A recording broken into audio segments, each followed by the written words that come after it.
Agora, adentrando na prejudicial do mérito, na Justiça do Trabalho nós temos duas, que é a prescrição e a decadência. A diferença entre elas é: a prescrição é a impossibilidade de pleitear o direito. O direito existe, mas você não pode mais pleitear. A decadência é a perda do direito em si. Vou dar um exemplo para vocês entenderem. A prescrição. Depois que sai da empresa, o trabalhador tem 2 anos para entrar com a ação. Se ele entrar com a ação em 2 anos e 1 mês, 2 anos e 2 meses, o direito prescreveu. Ele, de repente, tinha direito a essas verbas? Tinha direito. Ele poderia receber. Porém, por não exercer o direito dele no prazo certo, prescreveu. Já na decadência, como há a perda do direito em si, eu vou dar um exemplo do mandado de segurança. Então, quando existe um ato coator, a parte tem 120 dias para apresentar um mandado de segurança, para impetrar um mandado de segurança contra aquele ato coator. Se nesses 120 dias você não impetrar o ato, acaba acontecendo a decadência, ou seja, a perda do direito. Não existe mais direito. A outra hipótese é a da ação rescisória. Se passar do prazo legal, não for feita a rescisória, acabou, não tem como fazer mais. Isso é a perda do direito em si. Na Justiça do Trabalho, a decadência normalmente está ligada mais a prazos, assim, mandado de segurança, ação rescisória. E as demais verbas mais ligadas à prescrição. Claro que você tem que analisar dia a dia, né, no seu caso, estudar bastante o direito material e ver a sua hipótese concreta qual que é, mas normalmente os casos que a gente trata são de prescrição. São vários tipos de prescrição na Justiça do Trabalho e eu vou falar para vocês um pouquinho agora de todos eles. Tem 2 mais comuns, que é a prescrição total, que é isso daí, o empregado saiu, ele tem que entrar com a ação em 2 anos. Então, se ele saiu em 1/1 de 2020. Então, ele tem até 1/1 de 2022 para entrar com a ação dele. Passados esses 2 anos, não pode mais entrar com a ação. Essa é a bienal. A partir do momento em que ele entrou com a ação, volta até 5 anos. Então, vamos supor aqui que ele saiu aqui, tá? Ele saiu aqui em 2020, 1/1 de 2020. Se ele entrar com a ação em 2/1 de 2020, vai voltar 5 anos. Se ele entrar com a ação em 2022, vai voltar 1, 2, esses 2 ele já tinha saído da empresa, 3, 4, 5. 3 anos de contrato dele, mais 2 anos parado. Eu vou colocar uma tabelinha aqui para vocês entenderem melhor como que funciona a contagem da prescrição. Mas é basicamente isso. Saiu, você tem 2 anos para entrar. A partir do momento que você entrou, voltam 5 anos. Não 5 anos do contrato, 5 anos a partir do momento que você entrou com a ação. Então, já acabei adiantando, né? Essa prescrição bienal e a prescrição quinquenal é essa que retroagem 5 anos. A partir do momento que entrou com a ação, retroagem 5 anos do contrato. Se o reclamante não entrar nesse prazo de 2 anos, você vai arguir a prescrição bienal. Se ele entrar, você vai arguir e tiver prescrição, claro, você vai arguir a prescrição quinquenal, tá? Tem que analisar no caso se tem a prescrição bienal e a quinquenal. Outras prescrições. Para começar, que contra a menor de idade não corre nenhum tipo de prescrição. A lista completa das prescrições vai estar aqui embaixo também para vocês consultarem, mas menor de idade não tem qualquer tipo de prescrição correndo contra ele. Aviso prévio indenizado, esse período pode sim, do aviso prévio indenizado, esse período pode sim ser contado para fins de prescrição. Claro que eu recomendo que você não aguarde o último dia para entrar com a ação, mas se for necessário, você pode usar esse prazo, então, para prescrição. O FGTS segue a previsão da súmula 362 do TST, que fala assim: para os casos em que a ciência da lesão ocorreu a partir de 13/1 de 2014, é quinquenal a prescrição do direito de reclamar contra o não recolhimento da contribuição para o FGTS, observado o prazo de 2 anos após o término do contrato. E o inciso 2. Para os casos em que o prazo prescricional já estava em curso em 13/11 de 2014, aplica-se o prazo prescricional que se consumar primeiro, 30 anos contados do termo inicial ou 5 anos a partir de 13/11 de 2014. Isso aconteceu por conta de uma mudança de entendimento do STF. Então, eles entenderam assim, que após 2014, prazo de 5 anos. Antes de 2014, o que chegasse primeiro?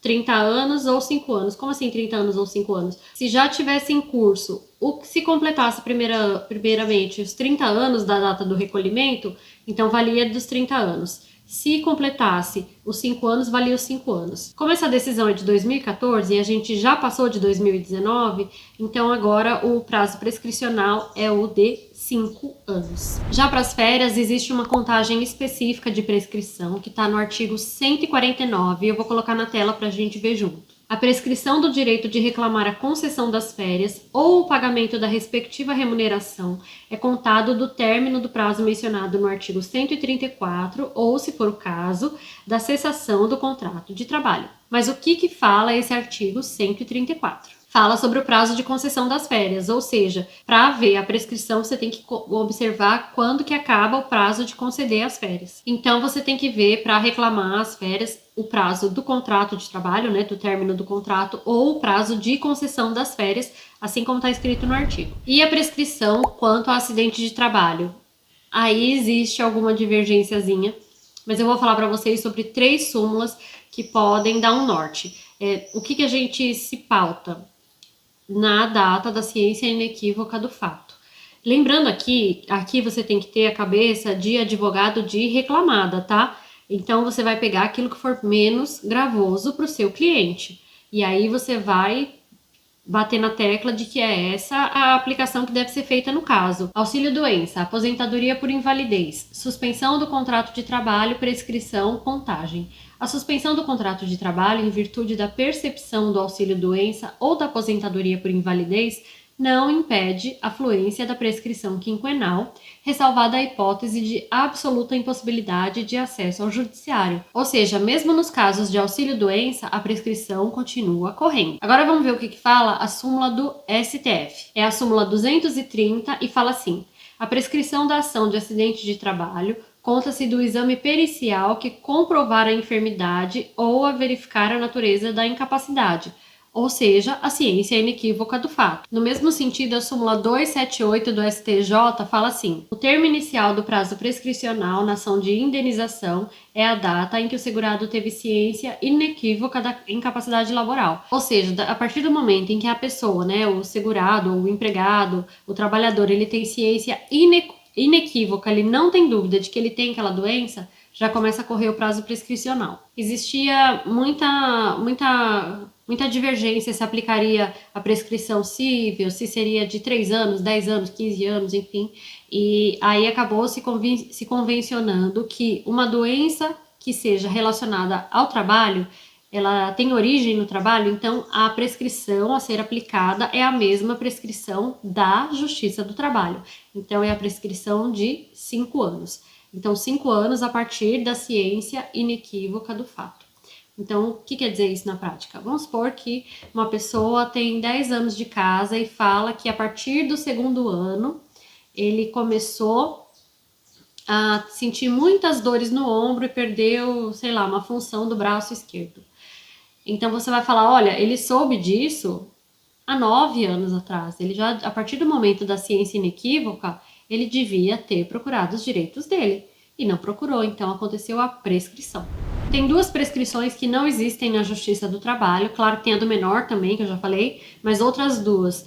Uma é para pretensões declaratórias, se o reclamante quer, por exemplo, pedir na Justiça do Trabalho a declaração de que todo o tempo ele trabalhou em local insalubre, é só uma medida declaratória, então para isso não conta a prescrição. E a segunda é para anotação da CTPS. Para anotar a CTPS também não corre prazo prescricional. Uma outra prescrição que existe na Justiça do Trabalho é a da súmula 294 do TST. Eu vou ler ela aqui para você. Tratando-se de ação que envolva pedido de prestações sucessivas decorrentes da alteração do pactuado, a prescrição é total, exceto quando o direito à parcela esteja também assegurado por preceito de lei. Então, vamos supor que aconteceu uma alteração eu vou falar um caso que eu trabalhei.